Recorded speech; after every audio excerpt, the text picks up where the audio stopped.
What's going on, Donald?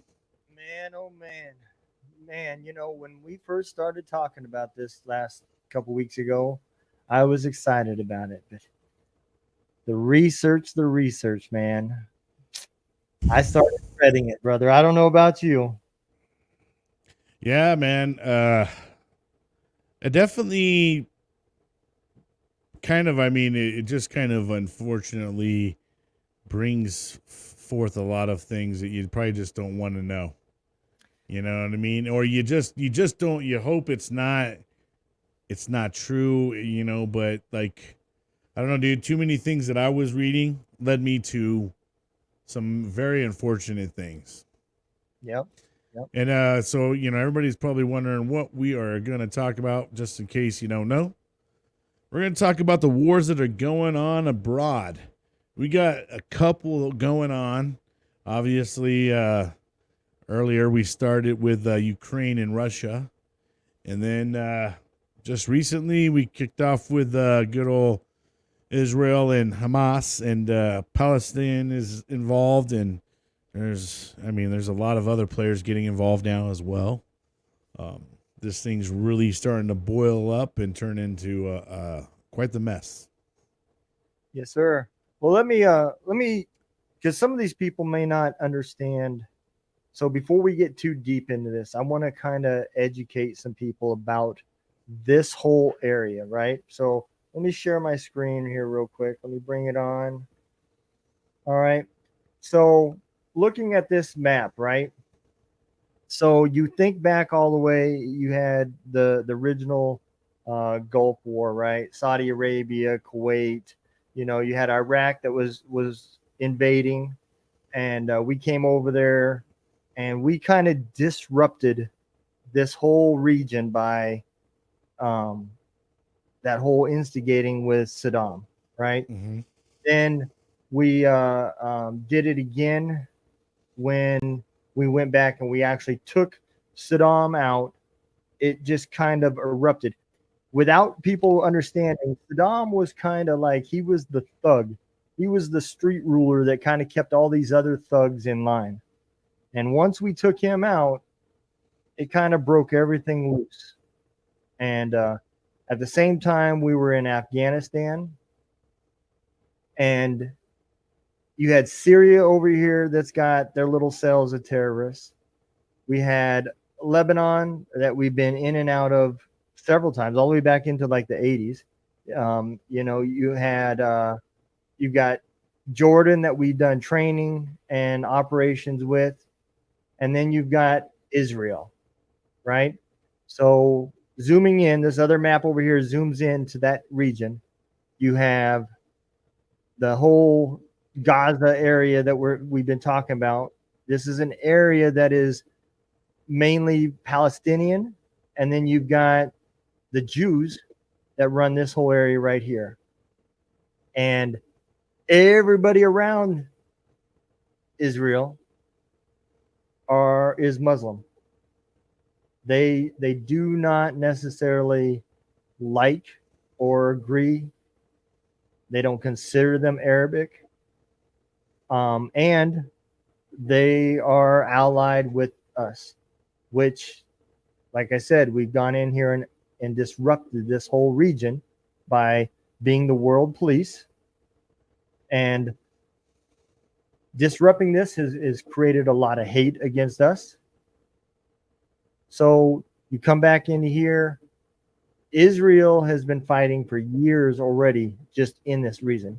Hamas, who is in Gaza, is being funded through Iran with the mission to level this into a new Walmart parking lot.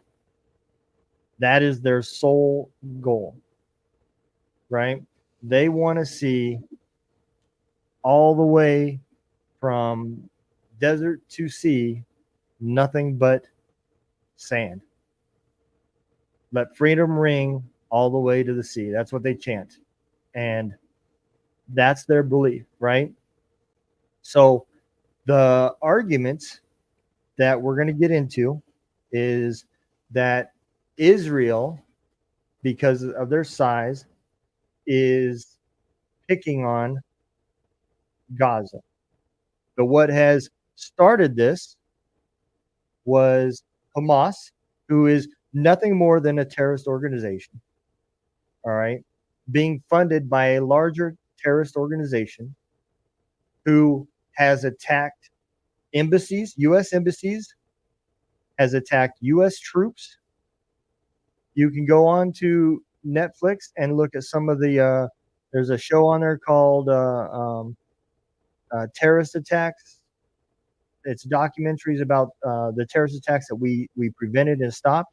And there's one where Iraq or Iran paid for the cartels to do a hit on a Saudi Arabia diplomat on U.S. soil. All right, just to prove that that they can, right? To let Saudi, because Iran and Saudi are not friends either, that there's nobody is safe, right? So this whole region has been exploited. The point being is Iran is a terrorist organization. Their government is funding terrorist organizations. All right. So that now catches everybody up into the region, the wars that we've been a part of, the few that we have worked with, like Jordan. Like I said, we've done some training with the Jordanians. We've done some training with the Yemens. We've done some training out of UAE and Qatar. Think of Qatar as Switzerland. All right. We are in Qatar, but so is all these other countries. They all come there. They all go to the emir and the embassies there, and it is a no-touch zone. While I was stationed there, bin Laden's son did business there, and we were not allowed to do anything to him. He walked freely into the embassy and back out. So, other than the fact that we knew he was there and we watched him, there was nothing we could do about it. All right, that's part of the agreement with Qatar for us being there. And they're not allowed to do anything to us either. So it's Switzerland. Other than that, everything else is free game. So let's go ahead and get into, now that everybody's familiar with the region, let's start with, let's back it up a little bit, and let's go into this stuff because I know everybody's going to tie it in once we get into the money part of this. Let's tie in with Russia and Ukraine. Okay. I know it's not part of that region that we just talked about, but it's going to become part of it when we start talking about the money. All right. So, do you want to start, or do you want me to give you my thoughts first? No, yeah, nope. Go ahead, no. So, this becomes another bad deal with America and the whole NATO. Okay, NATO and the former Soviet Union signed an agreement that the Soviet Union would disband and become Russia. The few countries, Poland, Czechoslovakia, Ukraine, and I know I'm missing a few other small ones that wanted sovereignty away from Russia and become their own country, would be allowed to do it. And in return, Turkey, NATO, Turkey might have been another one. NATO would not allow any of those countries to sign up and be a part of NATO. Russia did not want any NATO countries bordering Russia for obviously reasons. We would not want any Russian countries. We got nervous as hell when Russian troops was training in Cuba. I can promise you that. Right. So I do understand that thought process, right? Well, Poland is part of NATO. So we reneged there. Ukraine was about to become part of NATO. Now we ask why all of a sudden, why wasn't this war happening when Poland became part of it? It's the same deal. We broke that same deal, right? Well, Poland don't have the resources, and Poland doesn't border Russia. So Russia's main product is wheat. The water comes from the river that borders Russia and Ukraine, but it's on the Ukraine side. So their fear was, when they become a NATO country, were they going to have access to that water? To water without that river, they were not going to be able to water their crops, and their wheat industry was going to go to shit. All right. On top of that, Ukraine has got a lot of ore areas that are ready to be mined, and there's a lot of minerals in the ground that are going to be valuable for the batteries and stuff that our worlds are going to. That's why Russia drew the line right there.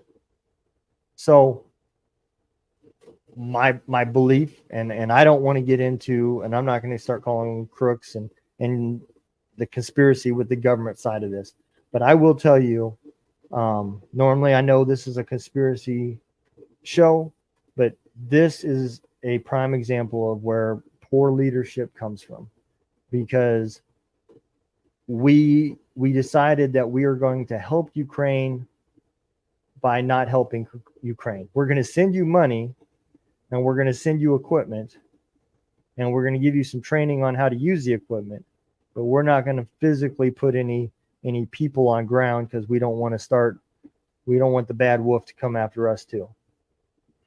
Okay.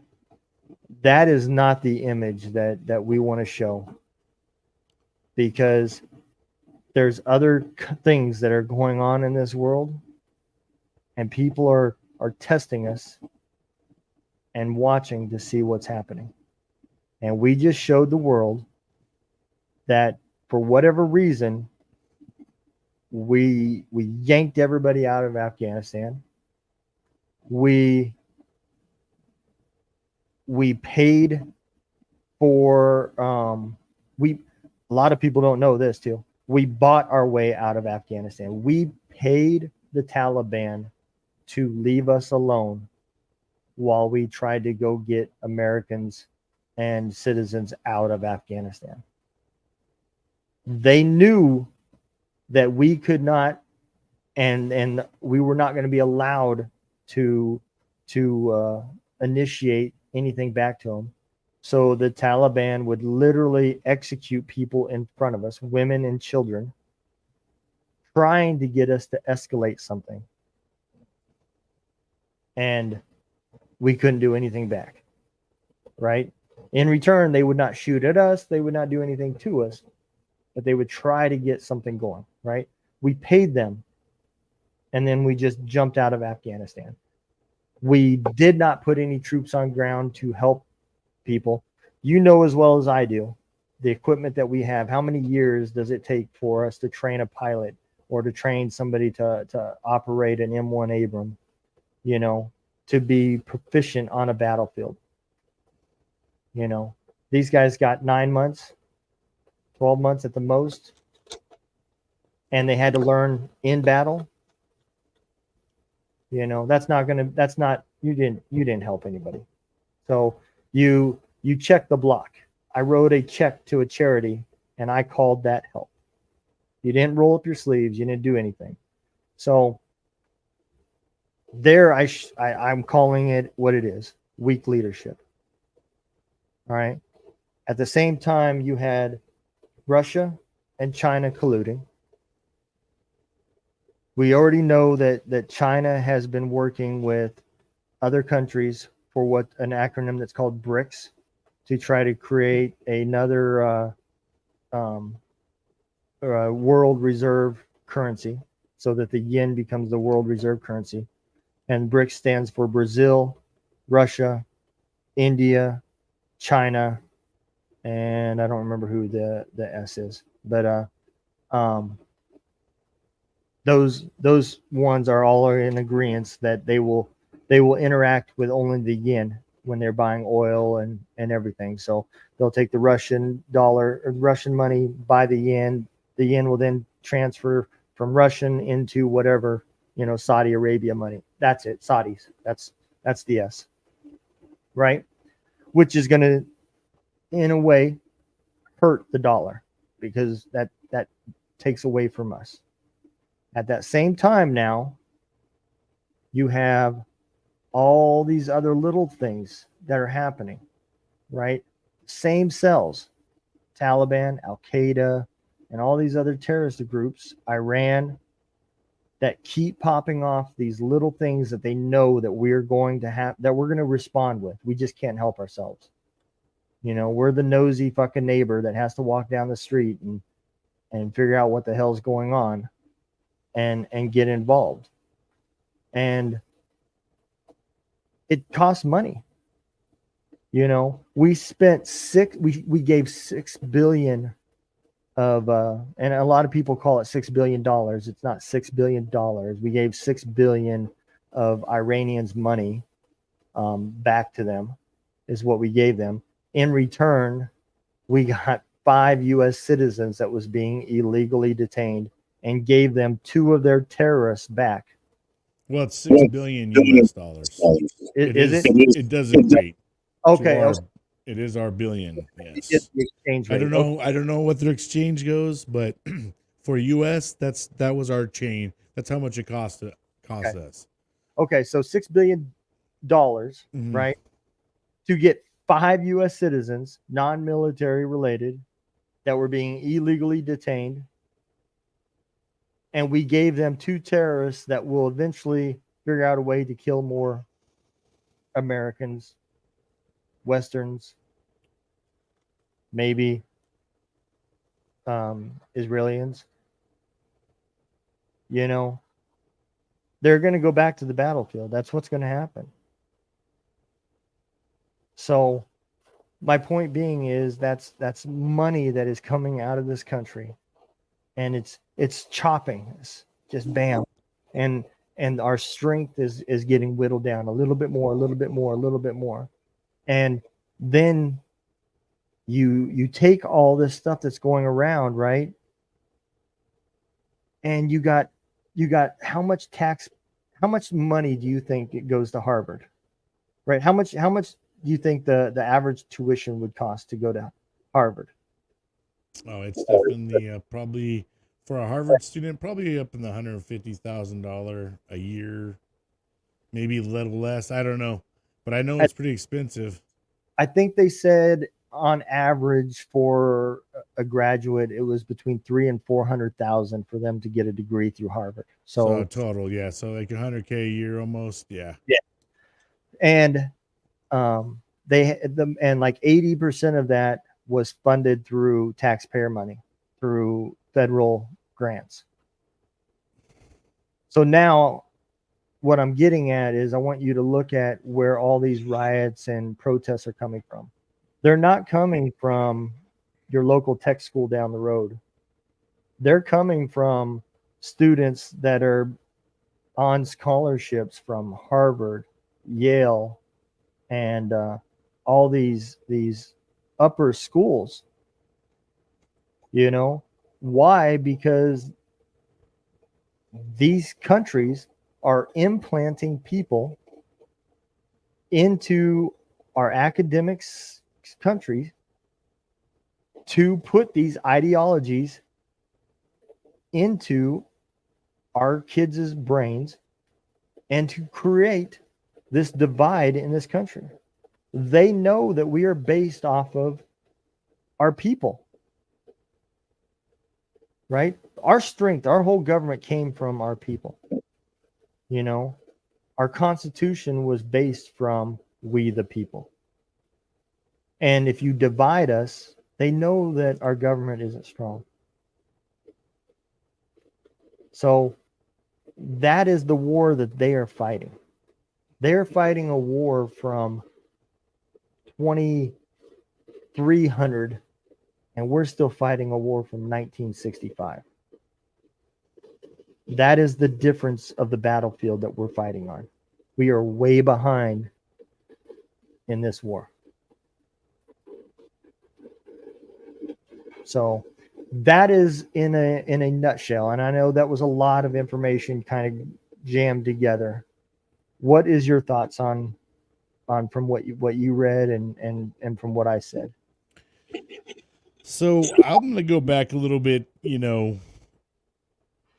first and foremost on both of these four fronts. These are both conflicts that have been going on for a long time. Yep. You know what I mean? It's just not something that just happened here recently. These are things that have been going on for a long, long time. And in terms of even with the whole Russia Ukraine thing, so back April 2014, all right, Russia soon annexed Crimea after a highly disputed referendum. In April 2014, armed pro-Russia separatists seized government buildings in Ukraine's eastern Donbass region and proclaimed the Donetsk People's Republic, which is DPR, and the Luhansk, and I'm probably messing the hell out of these up, People's Republic, LPR, as independent states starting the Donbass War.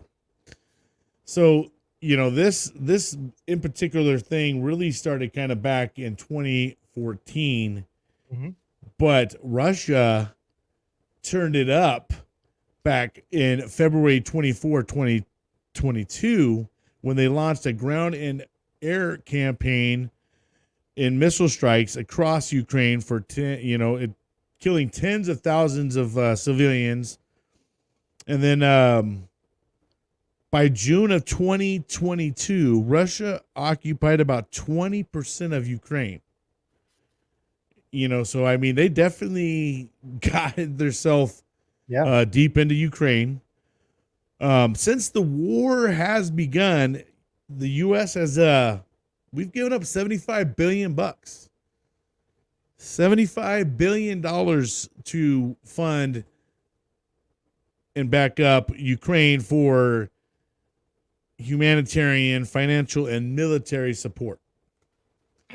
And that kind of stuff right there, man, just goes back and it really starts to pull a little bit of my strings and wonder how much more of a strong country could a U.S. be if we would direct $75 billion towards the U.S. I mean, I can tell you, being in California where the homeless is on the rise, the mental health crisis that the government basically had everybody staying home and for a couple years and created a whole bunch of mental cases and stuff like that with a lot of people.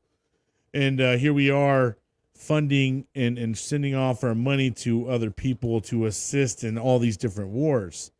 Now, when it comes over to the Israel-Hamas situation, that right there is getting into a very sketchy biblical times, and you're talking way, way back in time.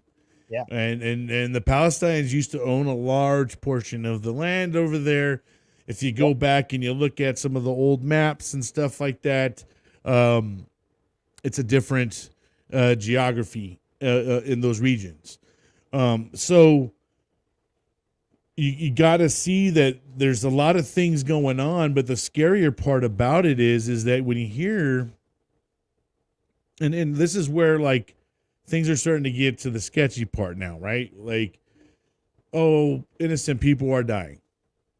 I hate to tell people, but that's what war is, and it's unfortunate. There's always a price to pay for war, and to this in particular war, when it comes to Israel and Hamas, which now it's creating even a bigger fight. Like, I mean, now Palestinians upset because a lot of Palestinians right now are in the way of getting hurt. They're the ones taking on a lot of this. But here they are housing Hamas, you know what I mean? And like the Palestinians could have kicked Hamas out, but it sounds like Hamas has kind of strong-armed the Palestinians for a long time. And and a hard part about a lot of this, dude, is there's a lot of misinformation coming out on both sides. Absolutely. And there's a lot of pointing fingers every time some misfortune happens. There was a bombing on a hospital in the Gaza Strip around there, and they immediately said Israel did it. There's all these video footage that come back. It looks like it was a misfire. It was a misfire from the Hamas, and they're the ones that hit hospitals. But the back and forth of all the media stuff that you see, and now you get all these reports, man, and you're seeing everybody wanting to feel sorry because you're seeing kids, you're seeing all these people injured and stuff like that. It is rough to see all this stuff. But the flip side of it is that they all know they're in that harm's way, and they're also, I don't know, man. It's rough to see and understand, but I don't know. It's so it's a war that can't be won, right? That's for sure. But let's take this a step further. Right. So first of all, the word war has a complete different meaning anymore. Okay. The term war used to be countries put their troops in a uniform. You identified the enemy from whatever side you were on. We'll take Vietnam. The Vietnamese was in a uniform. We were in a uniform. So no matter what side you were on, you knew who the enemy was, right? You knew if you were shooting a farmer or if you were shooting a soldier, okay? That has gone away. So let's take Israel and Hamas, okay? Hamas came into Israel. Israel did not go into Gaza, all right? They glided in civilian clothes and attacked civilians. Israel's military wears uniforms, just like American troops. We wear uniforms. You know if you are fighting a U.S. soldier, right? You know if you are fighting an Israeli soldier. You look at the Ukraine and Russian war, you know if you're fighting who you're fighting. Both of those countries, their military are in uniforms. So we use the word war, right? But the reality is in order for it to be a war, it needs to be a country. And in order for it to be a country, it needs to have a military or a militia. And in order for it to be a militia, it has to be organized.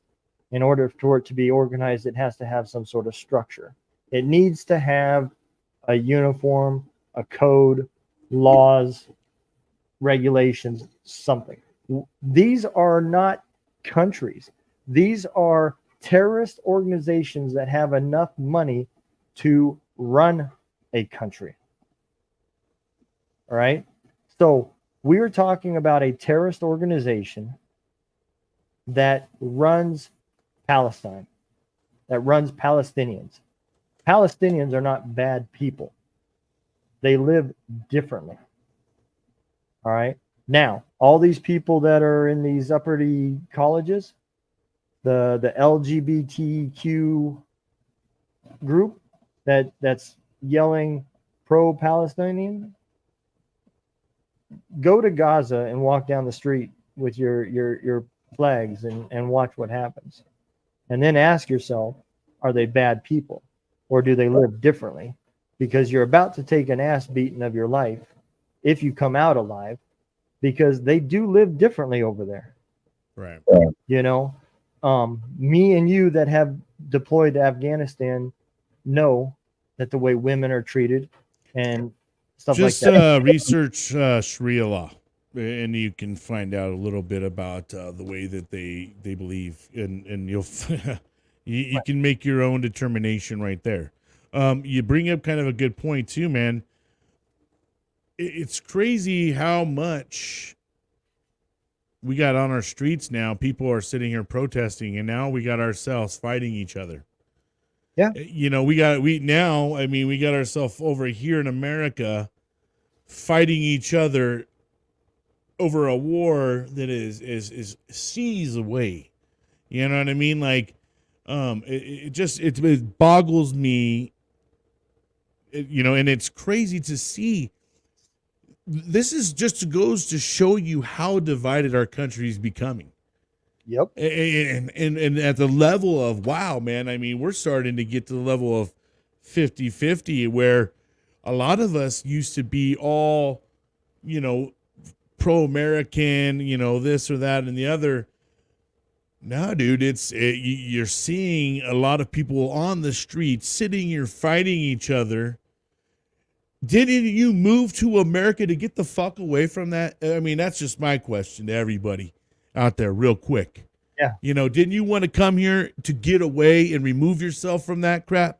So my thing is, stop bringing it in my fucking neighborhoods. I'm going to say that right now. Don't bring that over here to my neighborhood. I don't want that shit here, because it's not our war. It is really not our war. And why do we got to go put Americans in harm's way for this? Yeah. And then lose some more bodies over something like this, man. That's where I get upset at. Right. So I did a quick Google search right before the show started, and I don't know how accurate it is. This is just real quick Google search. Okay. And I don't know what all that includes. So I don't even know how accurate it is, but cost of the 20-year war on terror. Okay. So I don't know if that includes just Iraq, Afghanistan. I don't know what all it includes. $8 trillion. Okay. Now, I would just listen to a podcast on the Sean Ryan show with a CIA intel agent, right, who was 100% involved in the Benghazi situation, right? And she talked about some of the stuff that she could talk about. And one of the questions that was asked was, will we be back in Afghanistan based off the way we left? And her answer without hesitation was, we have to. And he said, why? And I don't remember the names. I was driving home, but she rattled off like 5 names. And she said, you remember when we said he was dead? And he said, yeah. And he said, well, he's not. He's still in Afghanistan. He's still in Afghanistan. He's still in Afghanistan. He's still in Afghanistan. These are all people that we said we killed that's still alive. You know, Bin Laden's son that we said we killed, she said he's still alive. He said, well, how do you know that? She said, because his brother came to Afghanistan to visit him. And he goes, well, how do you know he came to visit him? He said, because his brother came to visit him. And that's all she would say. So, you know, my whole thing about that situation was, the one thing that I kept telling myself was, at least hopefully my grandkids and my kids will not have to come to this shithole. But Yeah. $8 trillion later, and guess what's going to happen? We're going to have to go back. If we even, you know, say that we don't even get into a bigger war before then, you know, but if the world stays the way it is and nothing changes, you know, we don't all get on psychedelics and become a lot better world. But at some point, Afghanistan will have to be dealt with again, because all we did was pay to let them leave, to let us leave. We literally paid to let us leave. Yeah, you know what, though, we've always just been a reactive type of country. We just wait till shit pops off and then we react.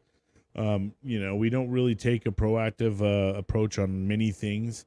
So again, it'll be one of those things. Well, wait till they get so fucking big that we can't really manage it very well. But getting right back into the whole Israeli thing too. I mean, we talk about money and we talk about stuff like all this stuff. Like, so we talk about Iran. Mm-hmm.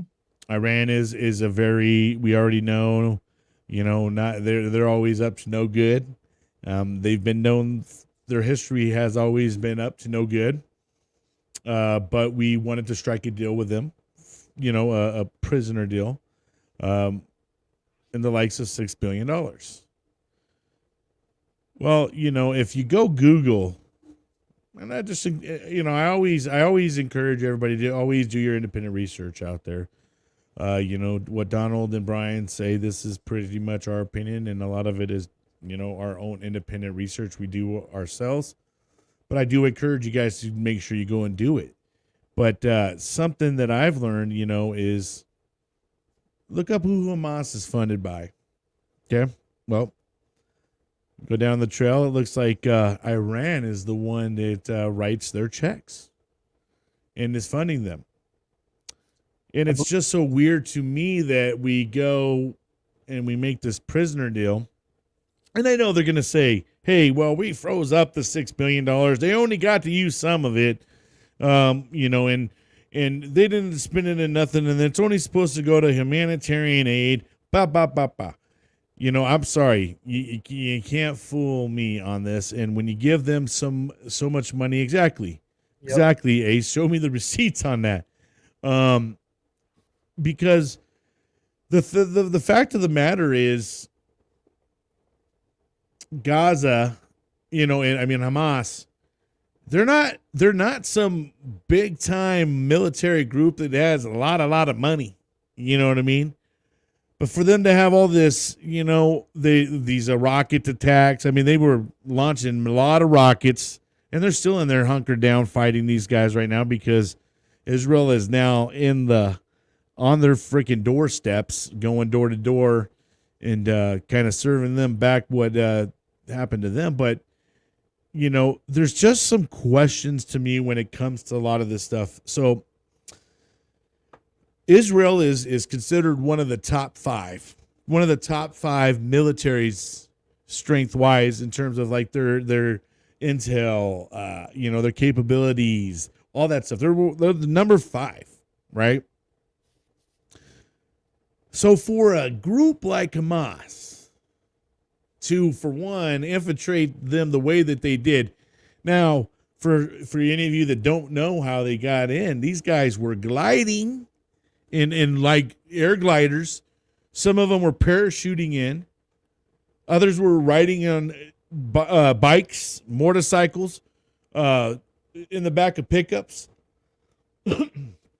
busting in. And I mean, they started... Obviously, they knew that there was a festival going on and that the security there wasn't going to be able to handle them, because that's kind of one of the first places they decided that they would really kind of enforce their will. And they went in that festival and killed, I think it was close to 300 folks, and took, I don't know, close to 100 hostages or something out of that festival. But you just got to start asking yourself that question, though. Like, my gosh, how does the top 5 military in the world allow a terrorist group that's, on a strip that's kind of considered, I guess, poor in most worlds? Or are they poor? You know what I mean? But you start asking some questions here a little bit, in terms of the little part that looks suspect to me is, we give Iran money. All of a sudden, Hamas, who is funded by Iran, decides they want to get froggy and infiltrate Israel, because I don't know what the frick they decided, thinking, they were just going to go throw some rocks at them and then run away. I don't know, like, and think that Israel wasn't going to sit there. Israel, I don't believe, is going to stop this one until it is annihilated. Yeah. And I'm pretty sure they're going to call it Israel now. I mean, I don't, you know, and then the next thing that's going to happen is um, we're going to have all these other nations stepping up, and now it's going to create more, because now they're going to say, oh no, Gaza's not yours, Israel. We want Gaza. And if It's Syria it's and Iran, yeah, all of them. we would have to step in.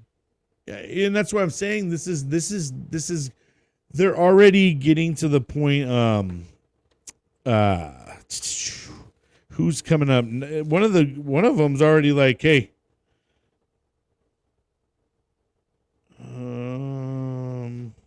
thought I wrote that part down.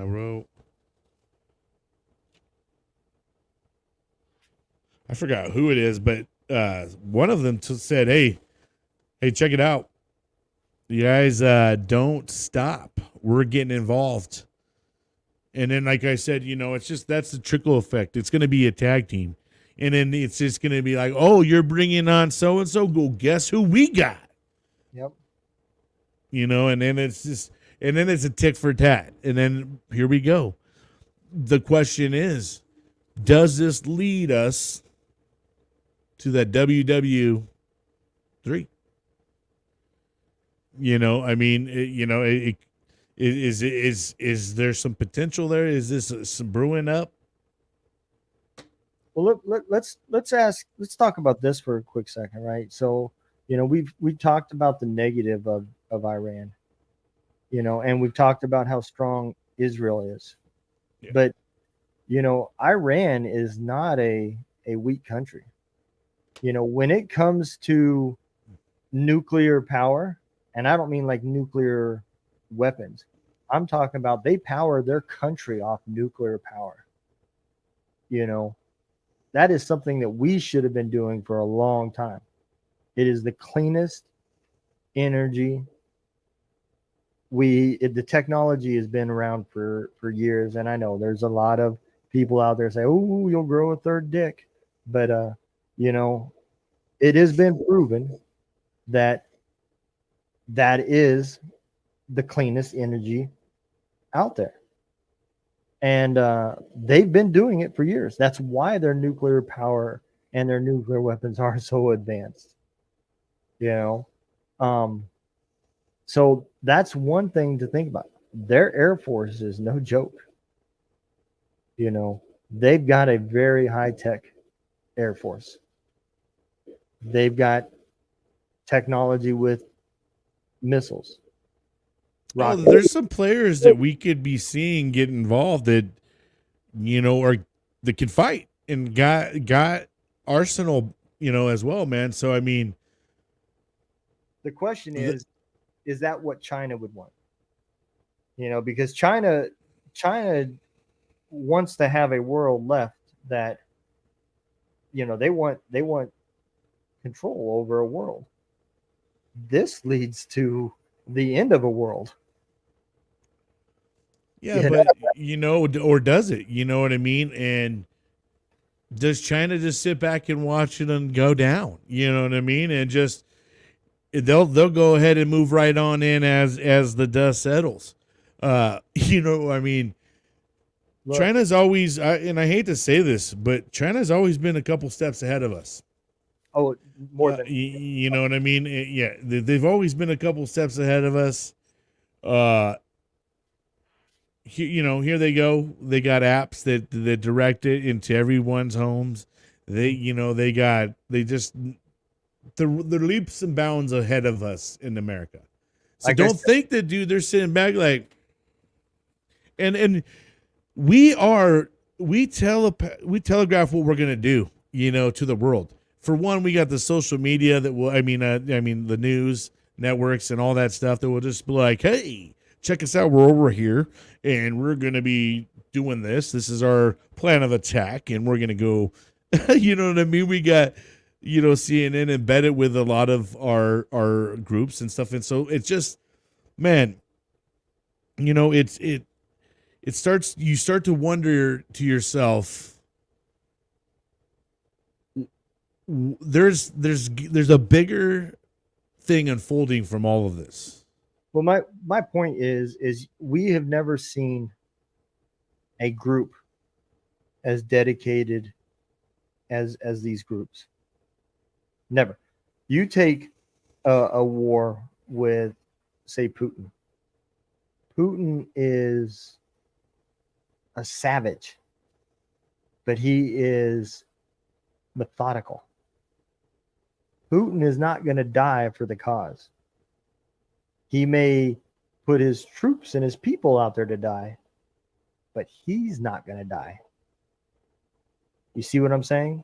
And he knows if he hits that button, it's not just all the people around him that's going to die, it's him too. Right? But these motherfuckers that are yelling Allah Akbar, they've got a different mentality, man. Oh no. And I think that's what a lot of people don't realize is here we are, we get caught up with the Kardashians and all this stuff on TV, and these guys don't got time for that. So what do they dedicate their time to?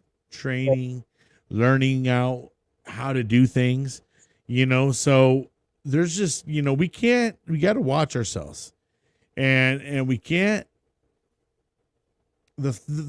we have so many things that detour us from what's going on, and to take our eye off the ball. Hey, look over here, because there's just so many different distractions that we have, and then it even starts at a young age now, because now these little kids, they all want cell phones starting off, as soon as they can walk.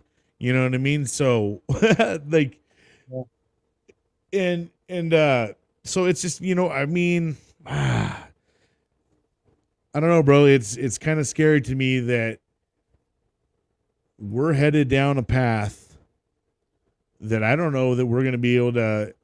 There's no winner, like I said, to this war when it comes to Israel and Hamas and Palestine and whoever else gets involved, because you look at it from both sides of the spectrum. These kids are going to grow up, and they're going to grow up. They lost their mom, their dad, their brother, their sister, their friends. They watch some of this happen. They're going to grow up hating that other side. And this is both sides, and so when they get older, what are they going to do? When the time comes and there's time for revenge, the people, you got to stop. I mean, the people here in America, you cannot think like Americans. They don't live in America. They don't think like America. They don't play like America. You know what I mean? So get it out of your American mind that just because we live a certain way here, that doesn't mean everybody else lives that way and is peaceful. They will cut your head off with a dull blade without giving a crap. As we sit in here and read through our transcripts, are we allowed to do this before combat? Like, like you could be sitting there going to war crimes for doing something, for your country, and we get held accountable. These other countries can do it, and they do. Yeah. And that's what I'm saying, man. It's just crazy to me, and it's it's scary to watch it now unfolding on our streets. And we're having war come to our U.S. soil that's not needed. I served with a guy who was in Qatar, one of the places I showed on the map, right? How he got to Qatar, I'll never know. He was on 11 Bravo. Qatar is mostly like support MOSs, and it's a resort, and somehow he got there. They made him the orderly NCO, for the company, and he hated it. Couldn't wait. All he talked about was, I can't wait till I get back to the infantry. And he left. He went back to the infantry, and I found out, I don't know, it was probably a year and a half later. He was in Afghanistan. His commander had a meeting with a village elder, and it was a joint mission with Afghani army and his squad. Him and an Afghani army was at the front door. Commander was inside. The Afghani turned around, put a gun to his head, and blew his brains out and took off running. That's the shit that we deal with. There's no fucking like vetting system. Yeah. You know, they don't know where these guys come from. And unless they've been captured and we have documented them and fingerprinted them and stuff like that, there's no records on them. These people lived in huts and caves. And I'm not saying that to be funny. It's the truth. They came from villages. You know, Afghanistan never had a government. The Taliban was a group that ruled land. You know? Yeah. So, and people just can't get that through their head. They don't understand that somebody can literally walk up, put a gun to your head, blow your brains out because you're a woman that was trying to learn how to do math and you got caught going to a school, and there is nothing that anybody can do about that. Yeah. And I think people are getting really confused about going back to Israel stuff. People are getting confused too with the players involved. I think that people are thinking that, Israel is going after Palestine, and that's not the case. They're going after Hamas, who is a terrorist organization. Now, the unfortunate part about it, and even in the Gaza Strip, there is Israeli settlers. There's Palestinians. I mean, there's a lot of people that live there in general. But like, we are once again funding all this again to a nasty degree. Like when it comes to Israel, we since this whole thing has started, we've given like $124 billion. We just recently did a $300 million Israeli bond. We purchased $300 million worth of bonds. And then come to find out, they're already receiving $3.8 billion a year under a 10-year plan that started back in 2016. So they're getting $3.8 billion a year till the year 2026. Those numbers are alarming. Yeah. To hear how much money, and then you hear how we're, the debt ceiling is rising, and I don't think America's ever really gonna find them way out of a debt, which makes currency a scary thing because all they do is just print more money, and then the dollar loses its value, And before anybody says anything, that's not a Democrat or a Republican thing. There has not been a president for the last 30 years that lowered the actual debt level. They might have reduced the amount we spent, but the amount that has been borrowed has always gone up. We don't make enough. We barely cover the interest every year. Year after year, everybody adds and contributes to it. You know what I mean? But doing things like this doesn't help our cause whatsoever. I mean, when you're talking billions and $billion getting set off to foreign countries, and some of these countries, dude, think about it. We helped Afghanistan one time ago when they were fighting Russia. And, guess what Afghanistan ended up doing? Taking a lot of the stuff that we gave them, gave them weapons and stuff to fight the Russians. They in turn used against us when we were over there fighting against them. So, anytime our money leaves our land and goes off into a foreign country, we lose sight of that money. You don't know where it goes. They could tell you this and that and the other. I can print out papers from anything. I can, and I mean, Some of these places can totally fabricate documentation, no problem whatsoever. So what is it to me to make you guys look like, yeah, I'm spending this $6 billion over here. Yeah, and then there it's getting spent over there. You know what I mean? It's scary that we keep taking all of our money and sending it off and putting it onto these different fronts. Don't think that people aren't over here watching and saying, hey, gosh dang, they're over there playing on two different fronts now. Yep. And they're over there pouring a lot of money. Gosh, they love everybody. Yep. I'm going to tell you, man, I knew this was going to be a tough podcast for me. Yeah.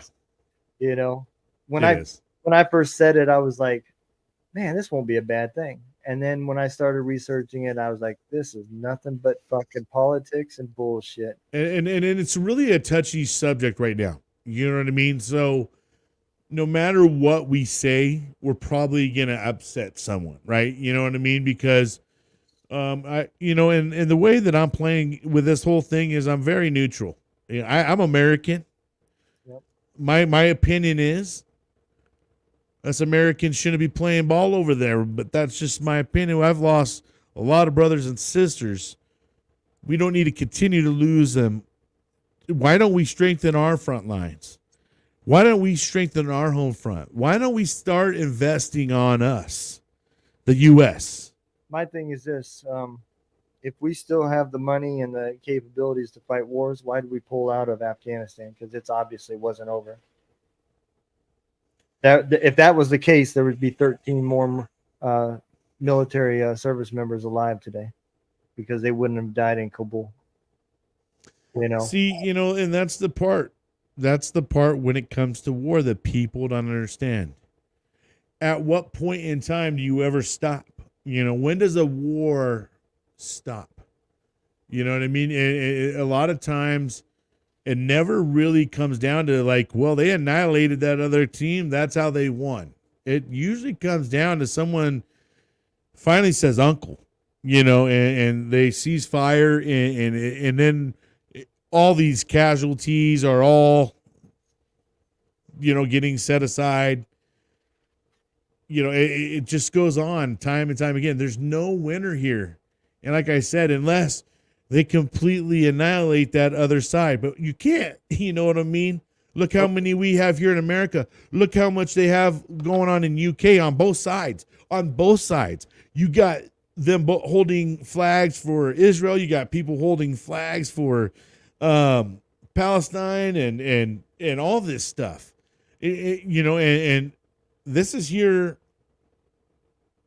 away from all that stuff, but it's leaked out so much into the world that because we have, allowed the borders to be open and we've allowed, diversity to happen, and a lot of America was founded on settlers, people coming here and a lot of America was built on all that. But nowadays we got people over here and now they're sitting here starting riots and fights on our streets over all this stuff. That's why. I felt like everybody tries to escape and come to America to get away from that part of the world, and try to have the diversity that they're looking for, the freedom that they're looking for. We've gotten to a level, bro, that it's so free that you can just come here and just fight with each other because you just don't like each other because your flag's green, black, and white, and mine's blue and white. You know what I mean? It's just crazy. And I think, again, I don't even necessarily know that even any of that stuff's true. I think some of it's that, some of these people that are going out and doing this shit are being funded to do it. They're being paid to do it to create this bullshit. I mean, look at the Black Lives Matter organization. I honestly thought that was an organization that was fighting for a cause, but then there was an argument at the end of everything about what happened to our money. There was an argument between the Democratic Party about, they weren't getting paid anymore. And I was like, what do you mean? And then you started doing the research and there was an organization that the Democratic Party funds, and then that organization was funding the Black Lives Matter, and I was like, holy shit. So then it makes you wonder all the conspiracy theories about, some of these riots and things going on were they paid to go out and do that? Were there some of these people paid to go protest? And who knows? But what I do know is if you're standing there doing these riots and you've never been to Palestine, you've never been to Israel, you've never fought in any of these countries, then in my opinion, your matter does not matter to me. And I have nothing to say to these people. I don't give them the time of the day. I don't listen to their debates. I don't listen to anything they have to say because they don't have any knowledge on it. And you'll never hear me speak and say that Israel is 100% in the right, because I've never been to Israel. Like you said, the terrain was completely different 100 years ago. How do we not know that this was all because at some point a leader in the Jewish Israel land took something that wasn't theirs. They fought over land, and this was divided, and that's where the Hatfield and McCoy battle happened from. I don't know. I've never been there. But what I do know is I don't want any of my brothers and sisters to go over there and die for a cause that has nothing to do with us. And that's just it. Like there's nothing that's going to come out of this for us going over there and putting some bodies on it and risking American life over it. I mean, honestly, dude, it's just not, to me, it isn't really, it's just not risky. It's not worth the risk for, in my opinion. We are Americans. I've never been to Israel. I've never been to Palestine. I have been over to the Middle East. I've spent some time over in the Kuwait and Iraq region, but that's about as Middle East as I can say I've gone. I flew into closest I've ever been was Jordan. Yeah, a couple other little places, but dude, I don't, and I know. Listen, there's a long history of all this that goes back further than a lot of us could ever fathom. And don't think that there's always narratives out there. And that's why you always have to be careful. There's two sides to a story. You got to always wonder why. Start to question things. You need to question it. Don't, that's one thing a lot of, we always say, don't question things, kind of as kids. No, I say question that shit. I say question it. If it doesn't smell right, doesn't look like right, question it.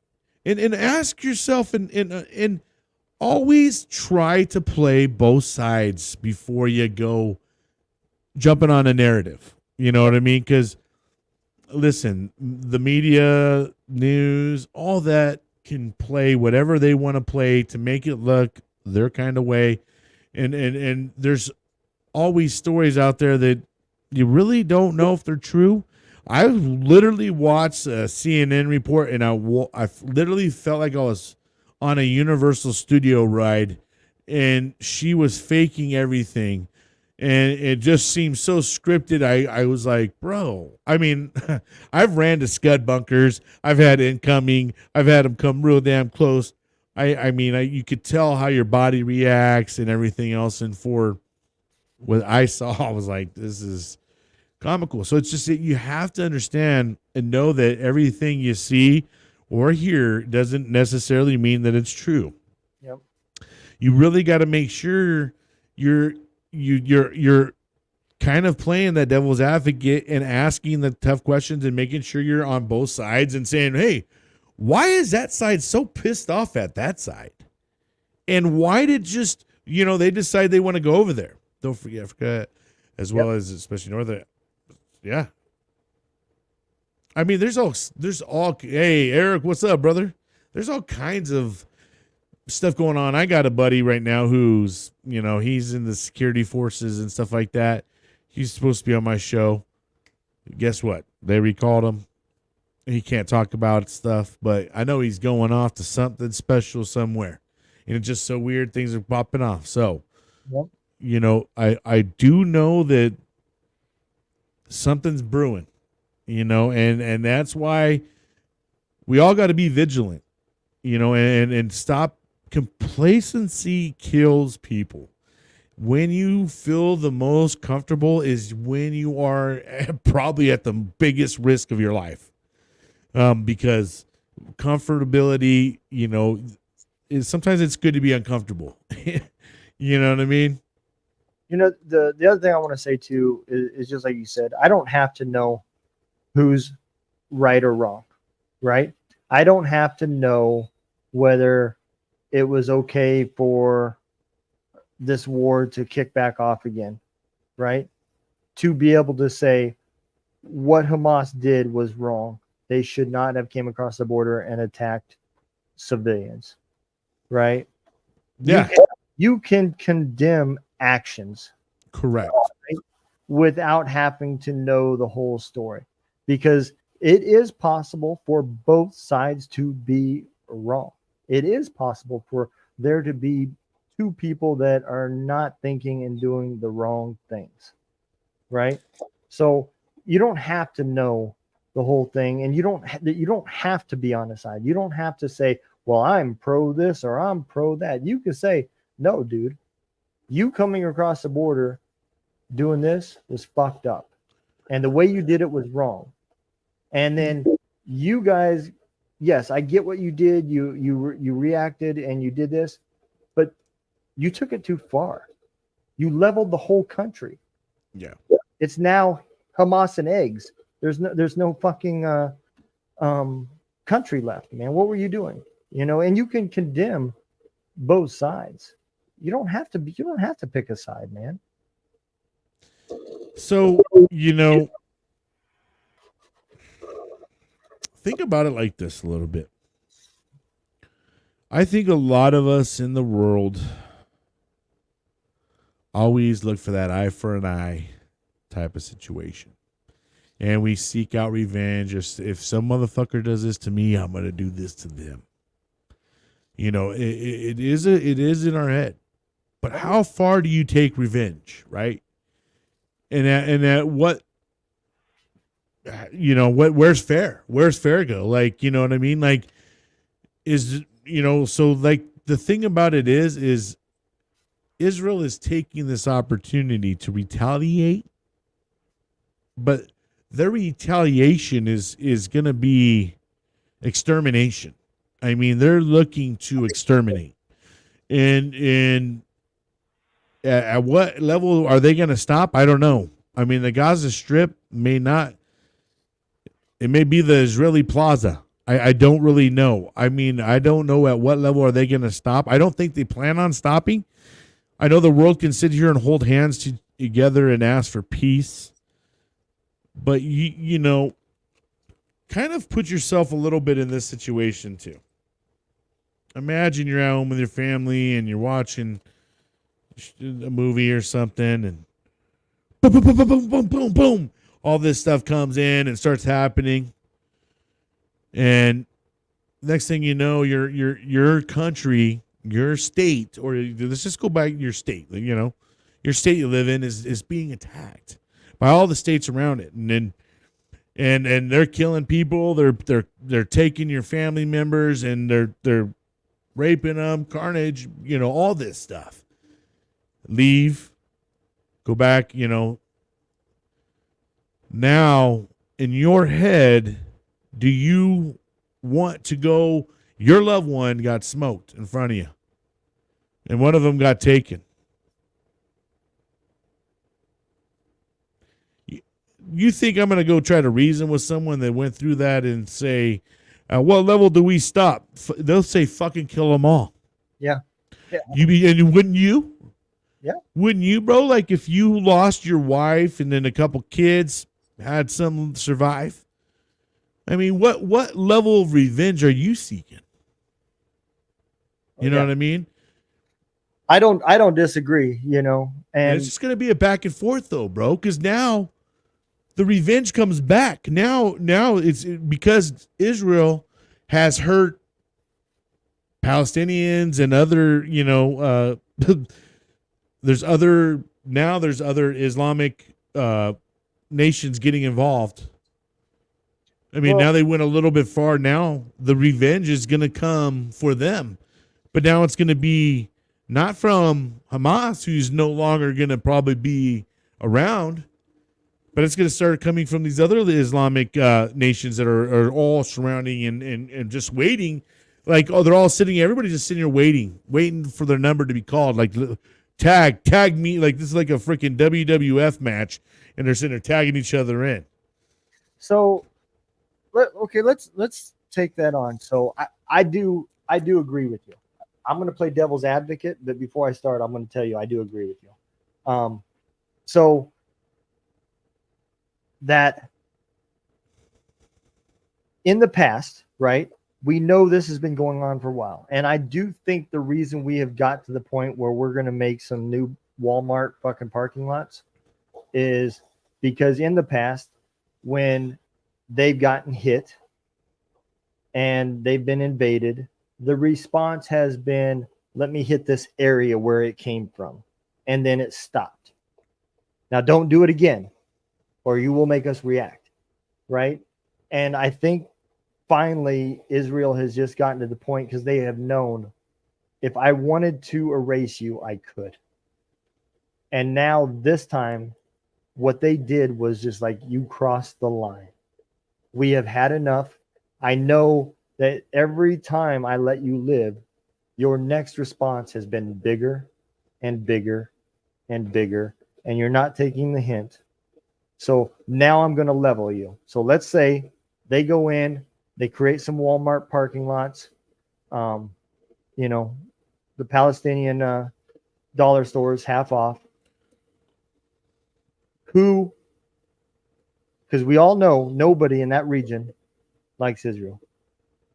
Maybe Jordan. Jordan's another one of those countries. Like, I just hope everybody kind of leaves me alone. And it's all over religion, actually, honestly. A lot of that over there is a lot of religion. They're the only based ones that are not fights. Muslim. Yeah. They're closer to an Orthodox religion like us. Right. No.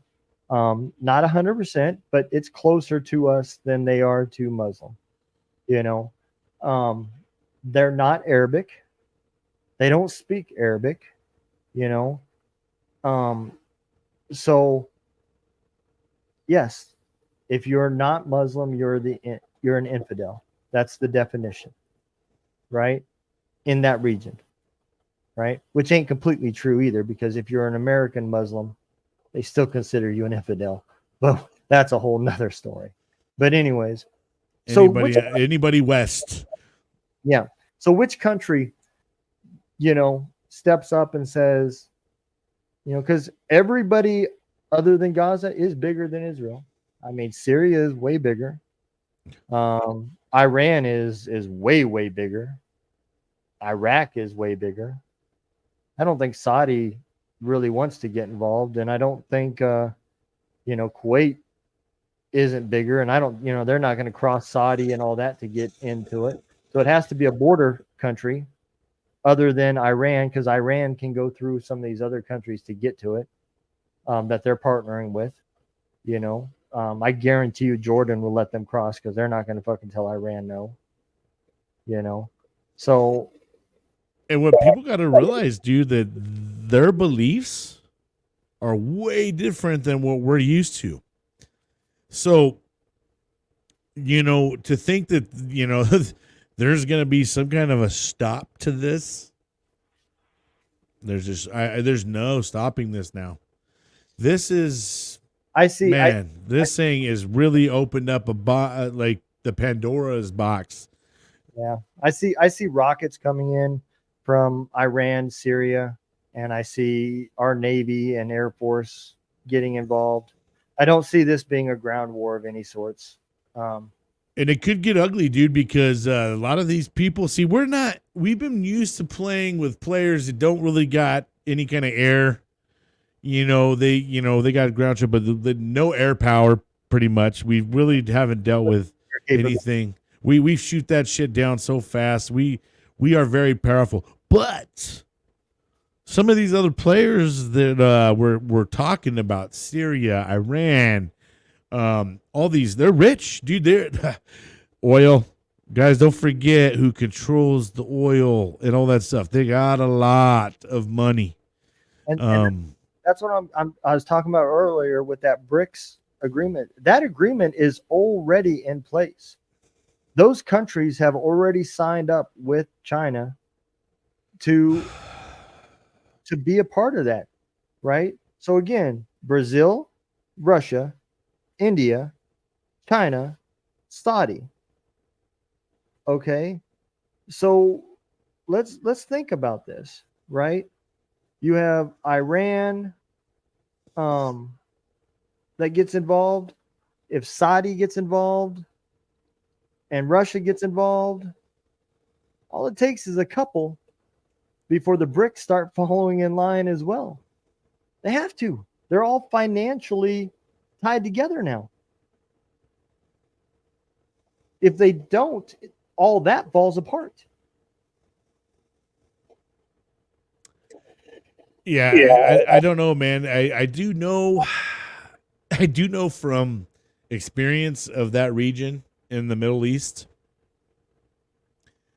all about power. All about power. And as soon as you cut one head off, two other appear. You know what I mean? So that's what I'm saying. We're dealing with a different beast in a different atmosphere over there. And now that they're like literally playing in each other's yards, this is going to get really super duper ugly, because if Israel throws the ball too far and it goes into someone else's yard, what do you think's going to happen, man? I mean, then like I said, as soon as one player comes in, guess what? Another player comes in from the other team, and then it just starts going back. If we're going to go power for power, we're just going to keep going. All right, well, here's your cards. Well, here's mine. I'll up your ante. You know what I mean? This is literally going to brew up into something bad, because like I said, Israel has zero sound in their voice of stopping. Like, you go from every single interview with what's his name, President the over in Israel. That dude doesn't. He straight up says, and he even refers back to the U.S. Did you guys, when the Pearl Harbor happened, did you guys chill out? How did you handle Pearl Harbor? We showed them 4th of July. Yeah, we pretty much got rid of a whole place. We and made a whole place inhabitable. I mean, bro, that's the level of what we did, and now that's what they're looking to do. I'm telling you right now. Oh yeah, they're going to. They're going for. There's no stopping these guys. Yep. And like I said, he doesn't sound like he plans on stopping. He's not going to. Yeah, and so that's, so the thing about it is everybody keeps saying, well, you better. Okay, well, you know what? He's calling your bluff.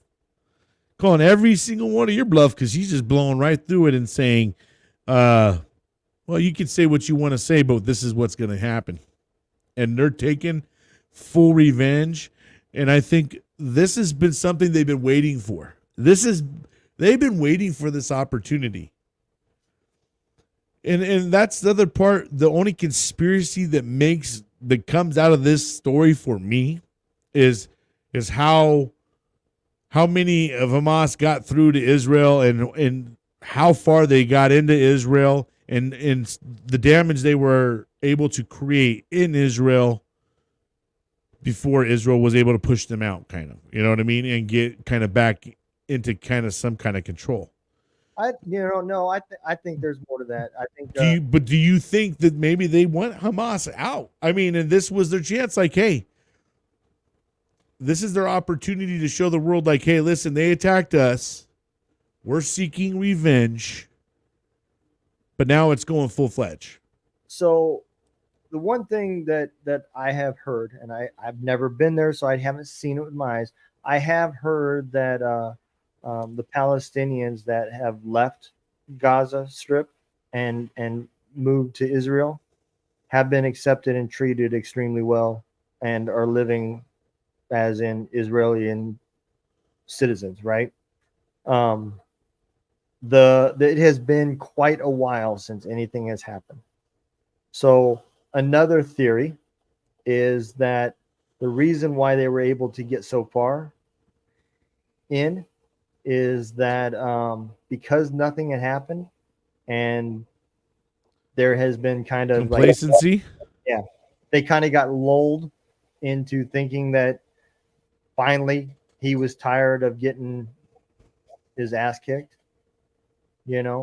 because that's what would happen is he would launch a few rockets and then he would take massive damage, and then it would stop.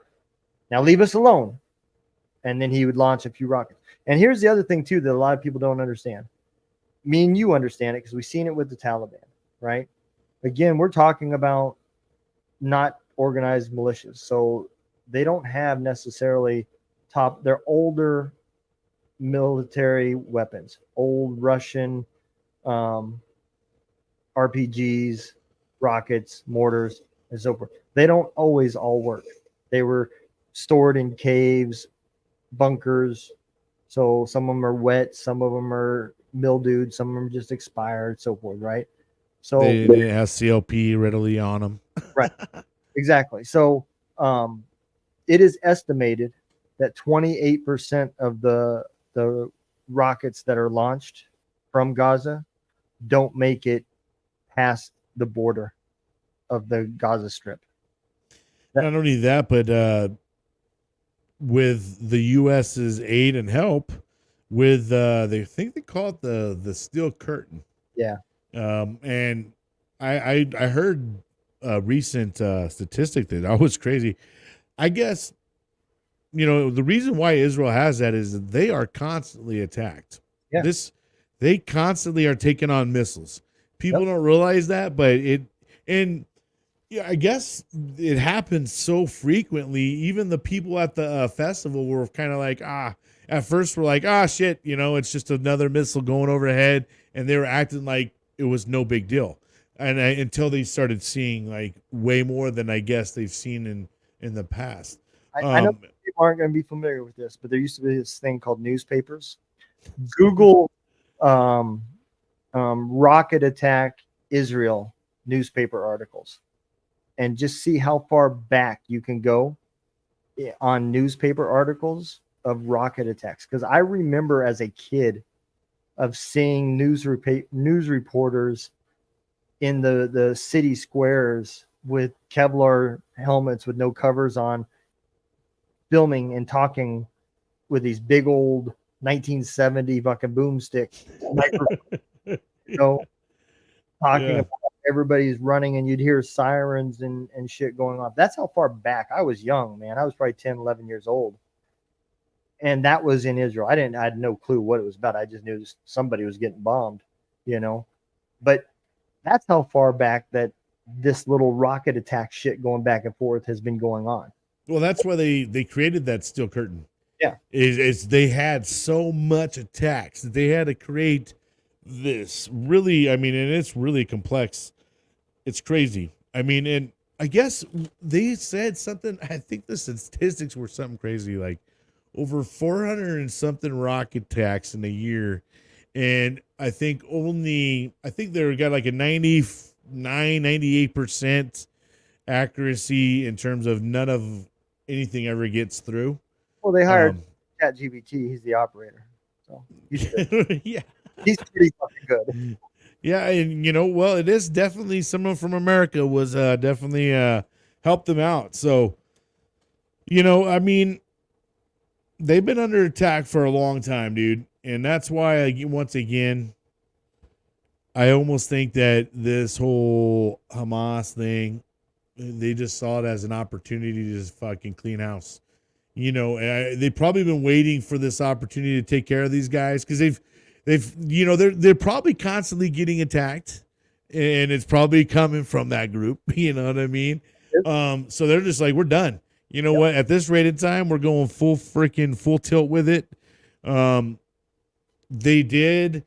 I do know, and once again, anything that we see on social media, you really got to be careful because they are showing old clips too. They are showing some very old clips, but they're trying to make it seem like it's today's stuff going on. So you got to really be careful with that. But this really, from my knowledge and a lot of what I've seen, is they've sent out a lot of pamphlets, leaflets, flew in. They've sent out a lot of warnings, especially when they have. This is probably the nicest war I've ever heard of in my life, where they're like, "Hey, we're gonna bomb over here, so make sure everybody leaves that area." I mean, I heard they were damn near announcing a lot of their missile attacks earlier in the game. Now it's, I think at this level, they're door to door, and from my understanding too, is Hamas is not just going down without a fight. There is some really intense fighting going on, and this thing is not, like I said, if the Hamas guys can hunker down good enough and they can fight and hold off the Israeli forces, what that's going to do is it's going to increase Israel's pressure, and then it's going to put pressure on Hamas, and then they're going to say, we need help. We really need help from all you Iran, all my boys over here. You know, we need some help, man. Yep. And then that's when, like I said, man, this right here is one of the tipping spears that could set us into a very big war with a lot of players. Yep. Over a little piece of land. Yeah. And you know what I mean? And like I keep saying, if you don't, there's big players that are involved. Ask yourself this: why did Russia wait to invade Ukraine until after the Olympics was over with? Because I promise you, he didn't want to fight in the wintertime. He wanted it over with before the wintertime. I promise you. I can tell you why. Because China said, don't fuck this up for us. Well, I'll tell you what. I think good old Putin over there is like, oh, shit. I didn't think that they thought Ukraine was going to put up as a fight as they have. I agree. I thought that he thought that they were literally going to go through and push through, take it without as much casualty and without as much slack. I mean, but my gosh, because I mean, they went over there half cocked too. Like the guys, a lot of their soldiers and stuff had no food, water, gasoline for their vehicles. Yep. I mean, they went over there with the whole thought of like, hey, we're going to enforce our will on you. You guys are going to be scared as shit. We're going to start running from these towns, and we're just going to take over. I really think that Putin missed in his good old, this is poor leadership right here that we're talking about, where he miscalculated and I didn't realize that so many countrymen in Ukraine were going to say, we're fighting for our cities. We're staying here. We ain't leaving. They sent the wives and the kids all headed, towards the border, and the countrymen stayed there and fought and are hunkering down to the point they started pushing into Russia. You know what I mean? For a second there. Now the war's kind of at a stalemate again, but this was very hard on Russia's money. This really hurt their pockets. They didn't expect to spend so much money and resources on it, nor for this to be drawn and be here today. They thought today they would already be there and it would be, Russia. And you know why is because the exact opposite. As a very weak leader, if you don't enforce discipline and everything in your training and your leaders, you get weak soldiers, right? Well, on that other thing too, if you become that Nazi where if you don't tell me what I want to hear, I'm going to shoot you and have you killed. Now your generals are afraid to tell you when the training's not going good. So when I ask you, are you ready to execute the mission we're about to do? Yes, we are. Regardless if we're really not. I'd rather take my chances against Ukraine than to know that the next time I get called on the carpet, there's plastic on the carpet. You know? And so I still think that's what really happened. I think his generals lied to him and said the men are trained, they are ready, the equipment is ready to go. We can complete this. Oh, well, then he had some of his closest generals turn on him. I mean, well, the guy's dead now, but he took the whole battalion, and that's the other thing I don't think that he thought was going to happen either, that he thought that so many people were going to respect him. But the problem is he had a lot of pushback, which that you don't do in Russia. They showed some of it actually even on footage. They kicked the dude out of the fucking place. I was like, oh, he's gone. You know, homeaways.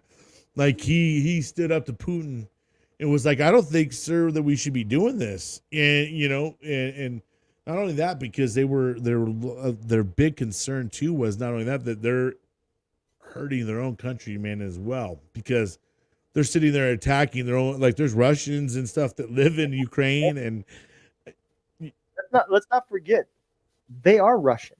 Just because the country's called Ukraine, they used to be part of the Soviet Union. Right. They're still Russian. No, right. So I'm saying, and that's why I think too that he thought they were going to bow down to Russia going into Ukraine, and didn't think that the countrymen were like, hell no, what are you doing? Get the hell out of here. We're happy. You know, like we don't want to be in Mother Russia. You know what I mean? So, but yeah, man, you know, to be honest with you, when it comes to this stuff, I try to just kind of be neutral and hear both sides of the stories. I don't really have a stake in it other than the fact that, yes, I've been to some of the regions over there in the Middle East. And I know what the capabilities are in those regions and some of their logics of the way that they think, because I've been exposed to different stuff than just living here in America and being, you know, spoiled and blessed with Wi-Fi and all the great things and never having to live so much in a third world country type of feeling. I have interacted with them. Mentality's different, you know. Mentality's different. You know, their end game's different than our end game. You know what I mean? And they, while we're all sitting here, oh shit, my Wi-Fi's down, they're out here training. You know what I mean? So, and that's the other thing too. You know, our basic trainings are all over the United States. Theirs is all over the world. Like Ace brought up with Africa. You know, there is terrorist boot camps in Africa, Syria, everywhere. Yeah. All over the place. It's happening here in America, whether the people want to believe it or not, man. We got mosque and stuff here that we can't even go inside as Americans. You know what I mean? What's going on? I don't know. You know what I mean? But it's just foolish to think that it's not even happening here, you know, because once again, as you're so caught up in your shows and everything else, there's other fuckers out there that are thinking about how can they take over the world? How could they be the richest person in the world? How can they kill this person? How can they take out these people? There's people out there living differently than us. You know what I mean? So just be careful, you know, and don't get too complacent. Be American. We love America. Let's, you know, if everybody, you're coming here and you're seeking to be an American, let's live America way. You know, let's not bring everything else that, you know, you're running from here and start fighting with each other. And then now we got fights on our streets. You know, I don't know, man. We got to get to a better place. Humanity is going away. People are really starting to, you know, not like each other because of a flag they fly. You know, we're getting that catty, you know, like, oh, you got an American flag. Oh, he's this and he's that, you know, or they're flying this flag. He's this, he's that. Well, you know, people are prideful of where they come from too. You know what I mean? We have some pride in ourselves. Let's not get it all mixed up. Yep. Look, everybody is their own man, you know, and that's, you know, that's another reason why I don't on my show I don't dive deep into politics, because it will turn you into the wrong type of person, and everybody is got their own thing, and especially when you're dealing with trauma, you learn that real quick that everybody's demons affect people different. You know, you can have both can be diagnosed with PTSD, but it's different. It affects different. You respond different, and the treatments become different. And same with politics. Some people can talk about it all day long and go back and forth. Well, I see your point, and other people disown their brother because they seen another point on another side, and the other guy just can't. I can't talk that point. I can't see that point. So I just choose because I can't control any part of it. I just don't like to see other people go through the things that me and you have gone through for things that, like you said it best, man. Things that we don't need to be over there doing. You know what, dude? A thing that we've gotten to as humans is our opinion is right. You know, everybody in your head, when you have an opinion about it, it's the right opinion. Yeah. And that's not always true. You know what I mean? And I've got caught up myself in the world. You know what I mean? And I say this year has been the most reflective year for me, and that's probably because of podcasting in general. But it's opened my eyes up to other stories, to other lives, to other walks of this and that, and to realize, gosh, damn, dude. You know, like that's because I was raised here this way, and I'm, you know, a lot of it is based on where you came from and who you grew up with and all that stuff, and how you start to seek your mind. But when you get older and you can start meeting people, you start going into other places, you start getting a different perspective. And you start to say, oh, shit, no kidding. You know, because a lot of times we think we know stuff. We think we know it, right?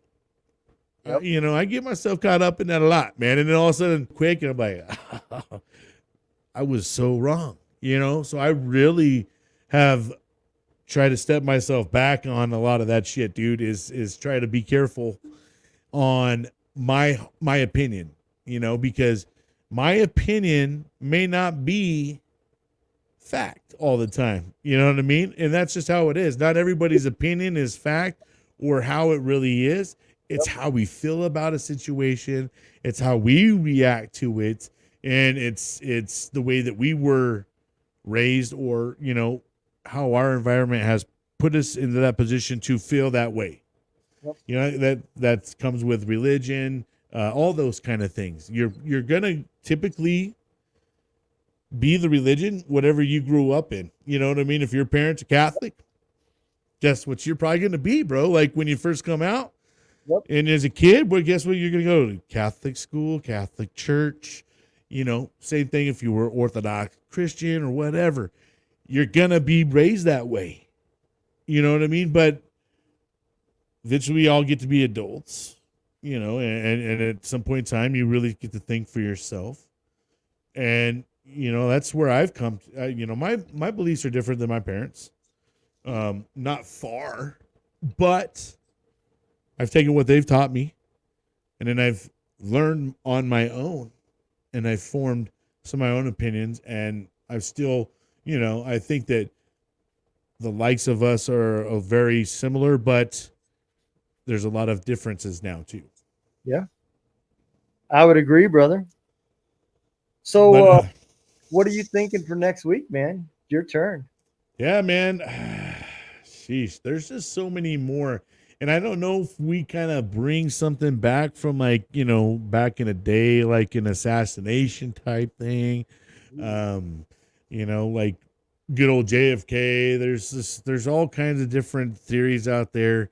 So you know, I think that'd kind of be fun. You know, maybe we kind of bring up some past stuff, back off some of these more touchy situations we've had. The whole fire in Maui, which is, you know, still kind of a touchy thing, I think, for a lot of people. And this right here, it is. I mean, it is very. The wound is still bleeding. This is very touchy for a lot of people, and a lot of people are very opinionated in the way that they feel about it. So, yep, they are in their feelings. liking your shirt. Yeah, Mr. Brad Borders, man. Yeah, Brad is a part of this organization. He was on my show. Yep. Ah, man, nice. I like Yep. that too. Doing good stuff, man. Long time no see, Brad. I'm glad you joined us. But yeah, man. No, I would be all about doing a JFK one. I think that would be a good one. Yeah. And there's just, as the years have gone by, so much stuff has come out about it. So yeah, that might be a good one. I think that might be something that we might go down. Definitely some kind of an assassination back at old day type of thing. So let's bring it back to life a little bit and get everybody familiar with it. Sounds good, man. I'm all about it. Heck So, yeah. Next Friday, huh? Next Friday, brother. I think we should be good, man. All right. We've kind of been every other Friday. But hopefully your work doesn't in my family everything goes good. We should be all right. Yeah. I should be good for work. I'll be working every day for the next 2 weeks, but I'll be off at night. So. Ah, man. Well, it's good you're back though. At least, yeah, we should be able to have another one next Friday, and it should be a good one. So, everybody, make sure you guys stay tuned. Check us out. We will be back next Friday. I think when it comes to the whole wars abroad, I think it's just better for us to kind of grab our popcorn and just watch this shit go down. Yep. And don't forget, everybody, make sure y'all are checking out Every Day is a Saturday and Two Drunk Dudes in a Gun Room. Y'all, we both got our own shows too. So we both put a lot of work in both of our shows. So give us a check out there too. Absolutely. And we'd just like to stop and thank everybody that came by. Joel, appreciate you for stopping by. A couple Facebook users, thank you for stopping by. Ace from Bulletproof Podcast, thank you so much for stopping by, and a lot of interaction from her. Who else we got in here? Eric from The Contagion Effect, appreciate you, brother, for stopping by. And Brad Borders, we appreciate you for stopping by as well. And we hope to see y'all next Friday. We will be here again, 5 p.m. Pacific Standard Time, and ready to go down the next rabbit hole. All right. Till next time.